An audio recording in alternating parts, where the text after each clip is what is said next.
Good morning. My name is Lynn, and I'd like to wish you all a happy Candlemas Day. Surprised? Maybe you think of today, February 2nd, as Groundhog Day. Most people do. However, today is a festival celebrated in the Anglican, Greek, and Roman churches known as Candlemas, or Purification of the Blessed Virgin Mary and Christ's Presentation in the Temple. Believe it or not, there's a logical tie-in to Groundhog Day here. Stay with me. Today is the 40th day after the birth of Christ, and according to the laws of Leviticus, would have been the day of Mary's purification and the presentation of Jesus in the temple. The institution of this day as a feast day dates to the 5th century and Pope Gelasius. In many of its details, it appears to be yet another Christianization of a pagan holiday. Indeed, Pope Innocent XII, who led the Church from 1691 to 1700, confirmed this years later. Non-Christian Romans dedicated the month of February to their gods, and at the beginning of February marked the occasion of Ceres searching with candles for her daughter Persephone, who had been seized by Pluto. There were parades with lighted candles through the streets of Rome.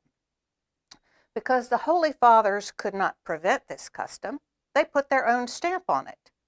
The special service of the day became a blessing of candles by the priest and a distribution of them to the congregation for a procession in honor of the Virgin Mary's purification. In the Eastern Church, Justinian in 542 named the date the meeting because Simeon and Anna the prophet met Christ in the temple. The keynote of the day in the Orthodox Church is marked by Simeon's words to Christ, a light to lighten the Gentiles, which we now know as the Nunc Dimittis. The title has been taken from the first words in the Vulgate Latin translation of Simeon's words, Nunc Dimittis servum tuum Domine. Lord, now let your servant depart in peace. With the Reformation came a reaction against the high honor paid to Mary. John Bale in 1534 said that it was a Romish error to pay homage to Mary and the saints. Henry VIII, in the 30th year of his reign, declared that the bearing of candles be done in memory of Christ's presentation, and that Mary's purification be at least secondary, if not ignored completely. Now here comes our tie to Puxatawney Phil. Falling as it does in the middle of the winter equinox, December 21st, and the spring solstice, March 20th, throughout Europe, Candlemas became a great day for weather prognostications. Fine weather on Candlemas foretold a succession of unseasonable cold days and a failure of crops. But rains and clouds were a sure promise, bright spring and summer. In Germany, there were two proverbial expressions of this subject. The shepherd would rather see a wolf enter his stable on Candlemas Day than the sunshine.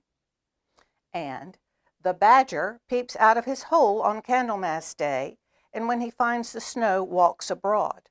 But if he sees the sun shining, he draws back into his hole. The Germans brought this superstition with them to America. But the badger was little known east of the Mississippi, and the fable was transferred from his shoulders to that of the woodchuck or groundhog. Gradually, the name Groundhog Day became the norm, and most people forgot its Christian roots. The Episcopal Church recognizes today as a feast day, although February 2nd seldom falls on a Sunday. It is the day that all Christmas greens, along with the creche, must be removed from the church if they have not already done so. Sometimes all the candles that are to be used in the coming year are blessed in a special service. In our lectionary, the gospel story of Simeon is read. So go ahead and check on what Phil predicts our weather to be in the coming months. But remember the day's ties to the life of Christ. Let us join with Simeon and Anna the shepherds and the magi in recognizing the Christ who came to dwell among us.